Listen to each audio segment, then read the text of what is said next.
The county inspector's truck was still idling in the driveway when the letter arrived, taped to the garage door at eye level as though someone wanted to make certain it would be the first thing anyone saw, and inside it was a number so large that the man reading it had to sit down on the tailgate of his own pickup to steady his hands. $50,000, due within 30 days, for a structure the county itself had signed off on 11 months earlier.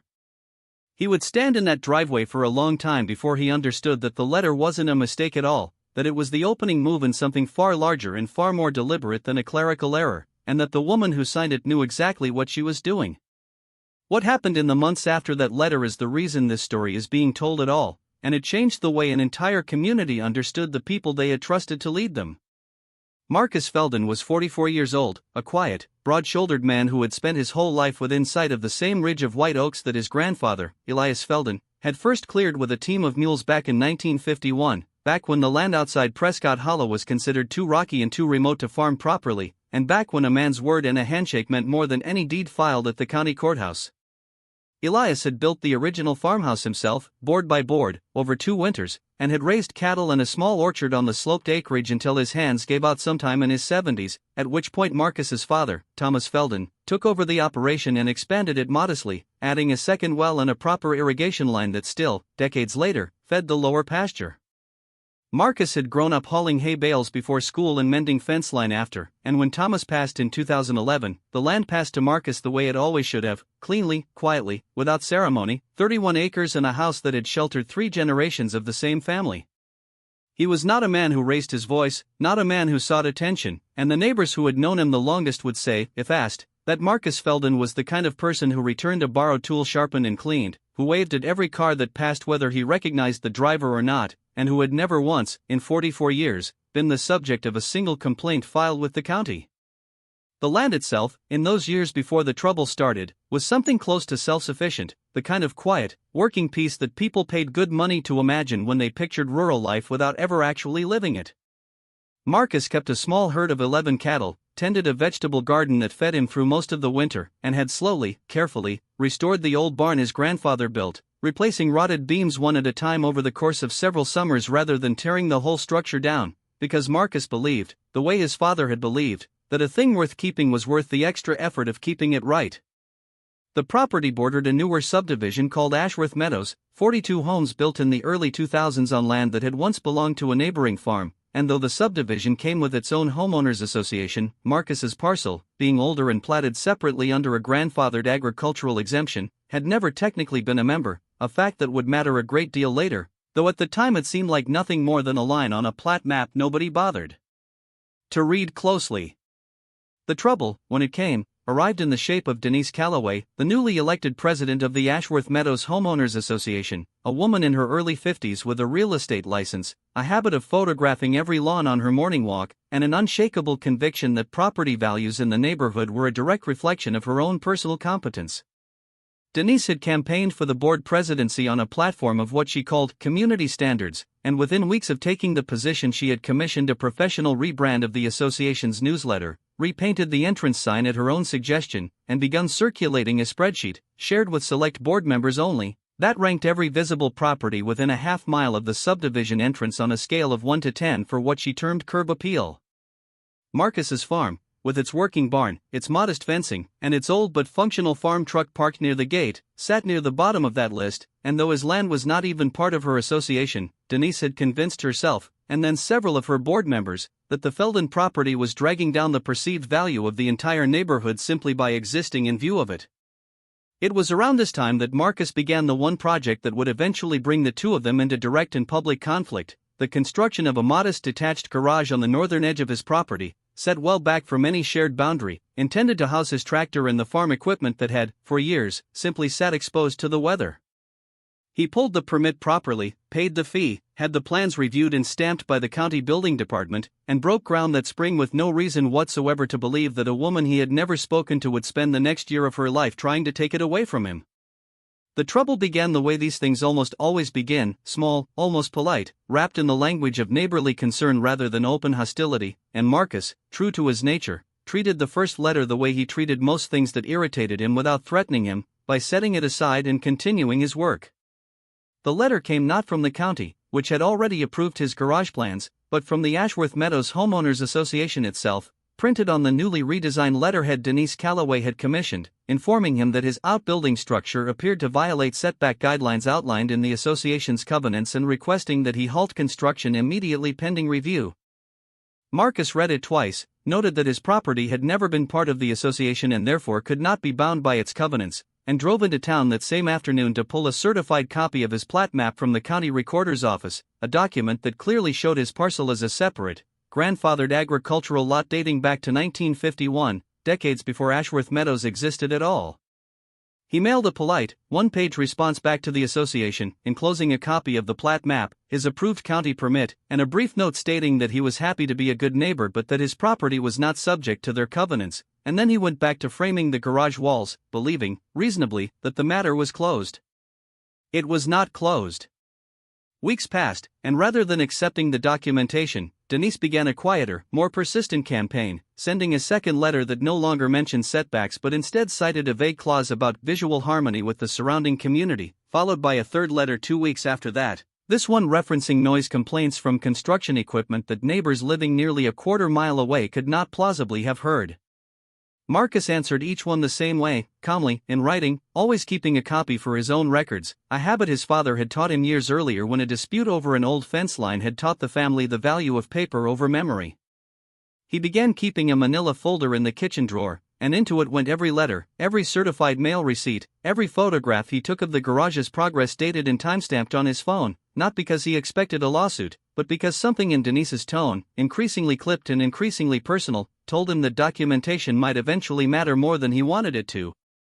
In the days that followed, Denise grew bolder in a way that suggested she had stopped viewing Marcus as a neighbor to be managed and had started viewing him as an obstacle to be removed, and she began recruiting allies within her own board to support what had, by then, become a fairly public grievance.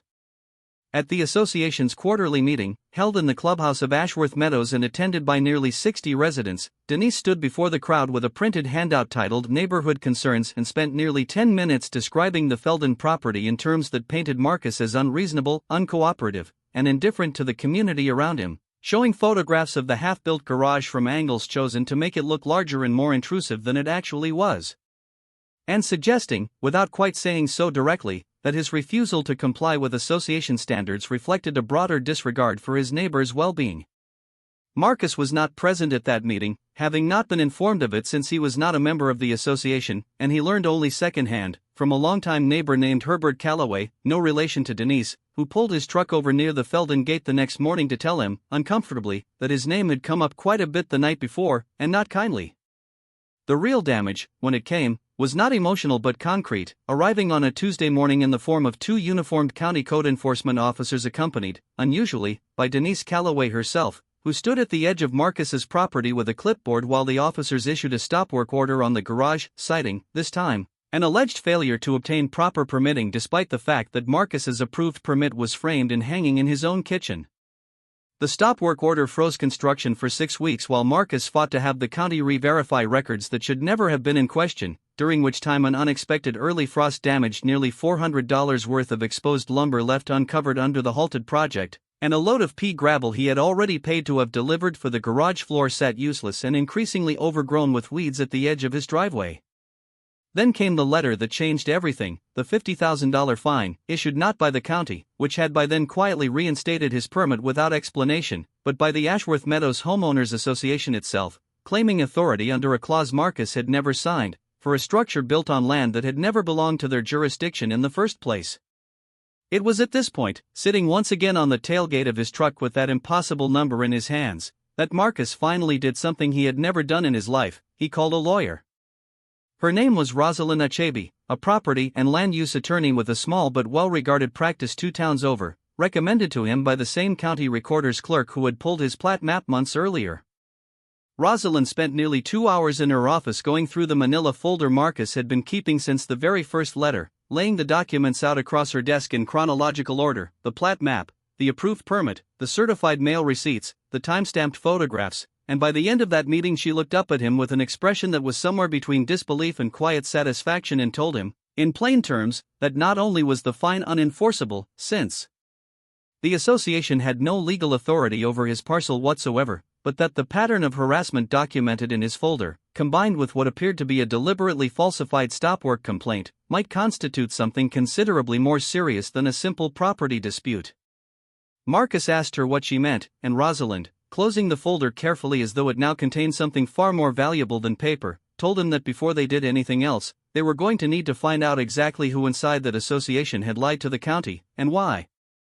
Rosalind's plan began not with a lawsuit but with patience, the kind of patience that Marcus had practiced his whole life without ever knowing it would one day become a legal strategy, and over the following weeks she walked him through exactly what needed to happen before any formal action could be filed, explaining carefully so that he understood every step was deliberate and defensible rather than reckless. She advised him to install 2 weatherproof security cameras, one covering the garage and northern property line and one covering the main gate, not concealed but clearly visible, since Oregon law required at minimum that recording devices on private property not be hidden in a manner designed to capture private conversations without consent, and openly mounted cameras covering a man's own land raised no such concern. She had him request, through a formal public records request filed with the county building department, the complete file on his stop work order, including any correspondence that had prompted it, a request the county was legally obligated to fulfill within a set number of business days regardless of who was asking or why. And she had him continue exactly what he had already been doing from the beginning, answering every future letter from the association in writing, calmly, factually, and always keeping copies, because Rosalind told him plainly that the association's own paper trail, stretched out over enough months, would eventually contradict itself in ways no amount of clever phrasing could later explain away. The cameras went up on a Saturday morning, and Marcus mounted them himself using a cordless drill that had belonged to his father, positioning them under the eaves of the barn where they had a clean, unobstructed view of both the garage and the gravel drive leading in from the county road, and he told no one they were there beyond Rosalind, who had advised him that a public records request timed too closely to a camera installation might tip his hand before he was ready.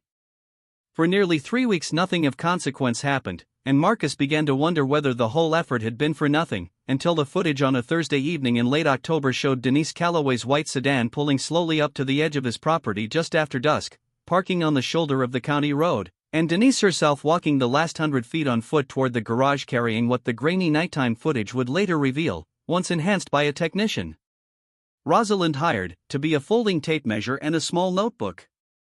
She spent nearly 20 minutes on his land, measuring the garage's distance from the property line, photographing it from several angles with her phone, and at one point appearing to step directly onto Marcus's gravel drive before returning to her car and leaving the way she had come, all of it recorded, time-stamped, and entirely on private property she had no legal right to be walking without permission. The public records request, when it finally came back, proved just as valuable, revealing that the stop work order 6 weeks earlier had not originated from any routine county inspection at all but from a written complaint filed with the building department under Denise Calloway's own name, alleging that Marcus's garage had been constructed without proper permitting, a claim the complaint itself contradicted, since attached to the same county file was the original approved permit application from the year before, meaning that whoever filed the complaint either knew the permit existed and lied about it anyway, or had never bothered to check the county's own records before setting the entire stop work process into motion. Rosalind laid this alongside the trespassing footage and the folder of increasingly aggressive letters and told Marcus that they now had what she called a complete evidentiary picture, sufficient not only to have the $50,000 fine dismissed outright but to pursue a countersuit for harassment, trespass, and what might eventually be proven as knowing misrepresentation to a government agency, and she advised him that before filing anything, they would send one final letter, a formal cease and desist drafted on her own letterhead, giving the association 30 days to rescind the fine and issue a written acknowledgement of its lack of jurisdiction, explaining to Marcus that this step was not a courtesy but a legal necessity, since a documented good faith attempt at resolution would matter considerably to a judge if the matter proceeded any further. The cease and desist letter arrived at the Ashworth Meadows Homeowners Association on a Monday, and rather than prompting the quiet retreat Rosalind had half expected, it seemed instead to provoke Denise into the single most consequential mistake of the entire ordeal. Convinced, according to what neighbors would later describe, that Marcus was bluffing and that a public show of resolve would settle the matter once and for all, Denise called an emergency board meeting for that Thursday evening and, without informing the rest of the board of the cease and desist letter or its contents, arranged for a towing company and, astonishingly, a small crew to begin erecting a temporary chain-link barrier along what she claimed was the disputed property line, directly across a section of Marcus's own gravel driveway, timing the action for Thursday afternoon while Marcus was known to be away at a supply run in town, apparently believing that presenting the community with a finished, physical resolution would end the debate before it could be litigated.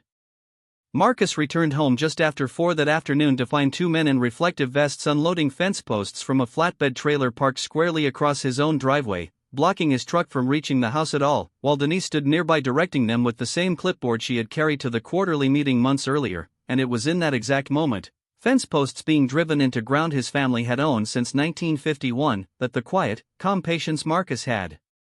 maintained for the better part of a year finally met its match in simple, immovable fact. He did not raise his voice. He did not step out of his truck to confront the crew. Instead, he called the number Rosalind had given him for exactly this scenario, and 20 minutes later a Prescott County Sheriff's deputy named Callan Reyes pulled up behind the flatbed trailer, stepped out, and asked, in the calm, procedural tone of a man who had responded to 100 property disputes before and expected this to be much the same, what exactly was happening on this stretch of road. Minium. Deputy Reyes was a broad, unhurried man in his early 40s who had worked the rural stretches of Prescott County long enough to know that most disputes like this one collapsed under nothing more dramatic than a few careful questions, and he began, as he always did, by separating the two parties and asking each of them, one at a time, to simply explain what he was looking at. Denise spoke first, and spoke at length, describing a long-standing property line dispute, community safety concerns, and what she called a documented pattern of non-compliance on Marcus's part, gesturing at the fence posts as though they were the reasonable conclusion of months of patient diplomacy. Deputy Reyes listened, nodded, and then asked a single, simple question that would prove to be the first crack in the entire structure Denise had spent a year building. He asked to see the survey documentation establishing where, exactly, the property line in question actually ran. Denise hesitated, said something about the association's understanding of the boundary, and admitted, when pressed gently a second time, that no formal survey had been conducted, that the fence placement had been based on her own visual estimate walking the road the week before. Marcus, by contrast, produced from the glove box of his truck a folded copy of the certified plat map Rosalind had filed alongside the cease and desist letter, along with photographs, time-stamped by his phone, of the exact same stretch of driveway from 6 months earlier, undisturbed and clearly on his side of any reasonable boundary. Deputy Reyes examined both, said little, but ordered the flatbed crew to halt work immediately and instructed Denise that erecting a structure across a driveway without a verified survey, on land she could not currently prove belonged to the association, exposed her personally to a possible trespass and property damage complaint, a sentence that visibly rattled her composure for the first time since the ordeal had begun. The county, prompted by the deputy's incident report, ordered an independent survey to settle the boundary question once and for all, and the surveyor sent out to conduct it, a meticulous, soft-spoken woman named Priya Anand who had worked land disputes across the county for nearly 15 years, arrived the following Tuesday with a total station and a stack of historical deed records pulled from the courthouse archive. Priya's survey, completed over 2 days, confirmed exactly what Marcus's plat map had already shown, that the disputed fence line sat nearly 11 feet inside his own property, but in the course of researching the historical deed chain to establish the boundary with certainty, she stumbled onto something considerably more consequential than a property line, a detail that would ultimately matter far more than the fence itself. Buried in the county's permit archive, cross-referenced against the original stop work complaint filed against Marcus, was the digital approval record for his original garage permit, and the name listed as the reviewing official who had signed off on it the year before was not, as Marcus had always assumed, a random building department clerk, but Denise Calloway's own husband, Warren Calloway, a part-time contract reviewer for the county building department who had approved Marcus's plans in full, in writing, 11 months before his wife filed a complaint claiming no such permit existed.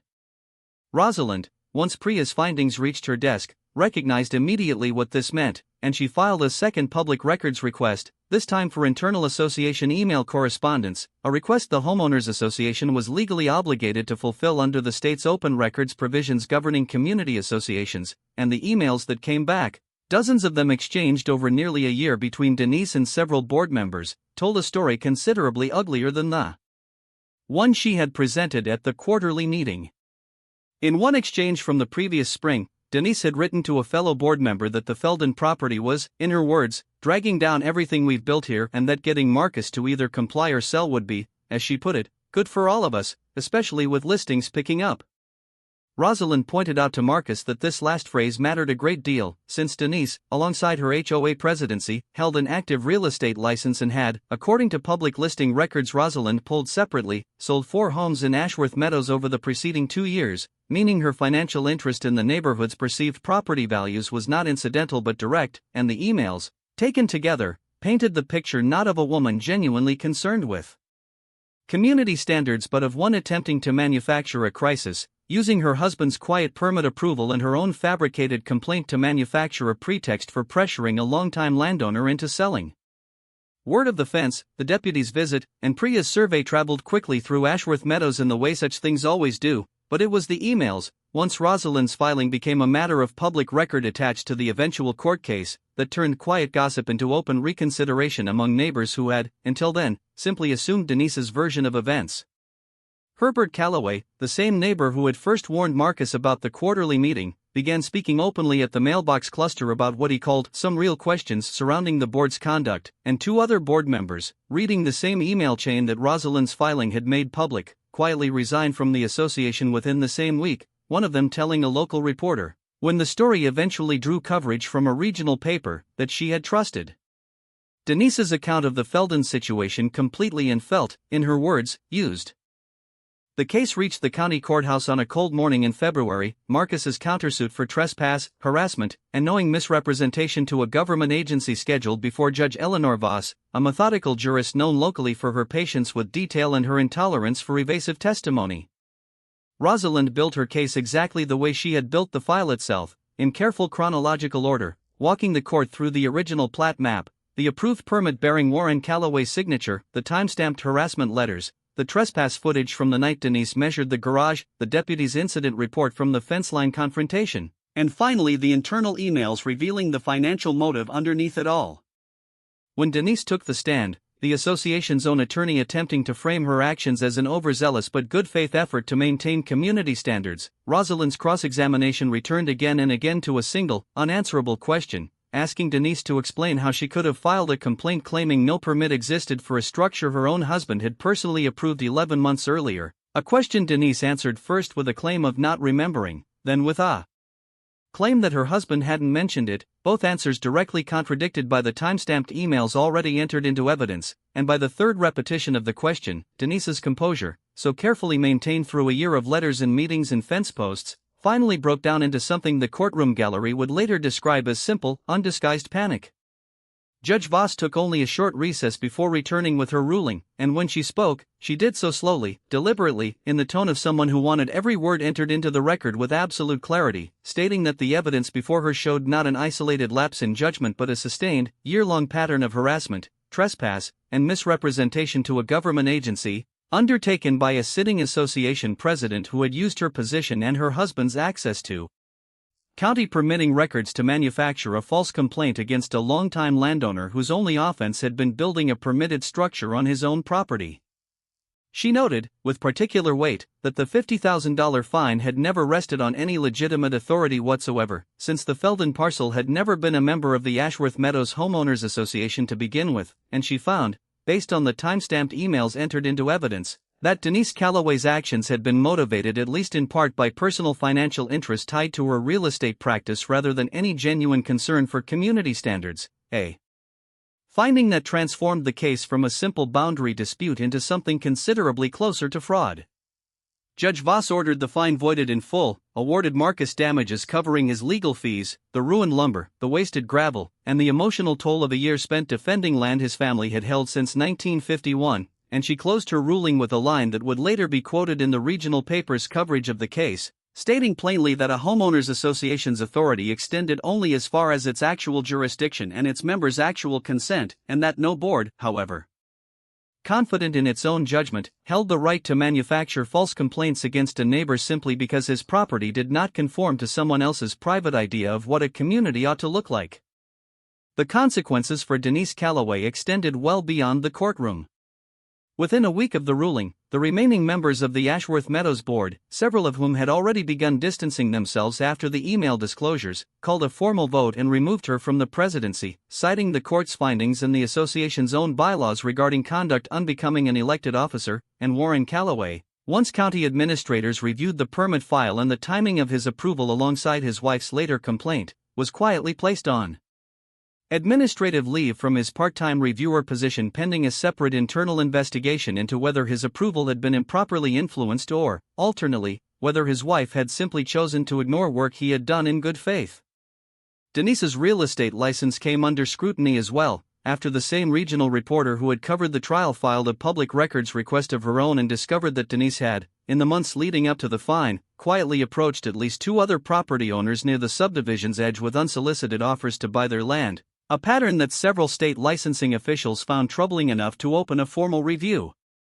A petition began circulating through Ashworth Meadows within days of the verdict, started not by Marcus, who took no part in it, but by Herbert Calloway and a handful of neighbors who felt the association itself needed a clean break from the culture Denise had built around it, and the petition called for a full board reconstitution alongside a formal, written apology to Marcus for the harassment his family had endured. The new board, elected the following month, installed as its president a retired schoolteacher named Louise Marchetti, a woman known throughout the neighborhood for her fairness and her complete disinterest in real estate commissions, and one of her first official acts, unanimously supported by the reconstituted board, was to send Marcus a formal letter of apology on the association's own letterhead, acknowledging the year of unfounded complaints and pledging, in writing, that no future board action would ever again be taken against a property outside the association's actual jurisdiction without a verified survey and a majority board vote. By late spring, the physical scars of the ordeal had begun to disappear from the land itself. The fence posts driven into Marcus's driveway were removed within days of the sheriff's initial visit, the temporary barrier hauled away by the same crew that had installed it, this time at the association's expense. The garage, its construction resumed the week after the ruling, was finally completed in April, a modest, sturdy structure built from the same careful, unhurried craftsmanship Marcus had learned watching his father and grandfather work, its doors wide enough to finally shelter the tractor that had sat exposed to the weather for 2 winters running, and the ruined lumber, replaced with damages awarded at trial, gave way to fresh cedar siding that would, in a few years' time, weather to the same silvery gray as the old barn beside it. Marcus returned, slowly, to the rhythm his family had kept for 3 generations, tending the cattle, mending the fence line, planting the garden each spring in the same soil his grandfather had first cleared with a team of mules, and if the neighbors who passed his gate now looked at him a little differently than they once had, it was not with pity but with something closer to quiet respect, the kind earned not through confrontation but through patience proven right. There is a particular kind of stillness that settles over land once a fight like this one has finally ended, not the stillness of a place untouched by conflict, but the deeper, more settled quiet of a place that has been tested and is held, and anyone who walked the Feldon property in the years that followed would have found little evidence that anything had ever happened there at all, only a working farm, a well-kept barn, and a modest garage standing exactly where it was always meant to stand. Marcus rarely spoke of the ordeal himself, not out of bitterness but out of the same instinct that had guided him through every letter and every meeting he had never attended, a belief that the land itself, cared for honestly and documented carefully, would always speak more convincingly than any argument raised in anger, and in the years since, when younger neighbors newer to Prescott Hollow asked him, sometimes, how he had managed to hold his ground against something that must have felt, at the time, impossibly large, he would generally just shrug, gesture toward the ridge of white oaks his grandfather had cleared some 70 years before, and say that he hadn't really done anything except keep his papers in order and wait for the truth to catch up to everyone else. The land does not remember who wronged it, only who stayed, and it was the staying, patient and undramatic and entirely unwilling to be moved, that in the end proved stronger than any fence.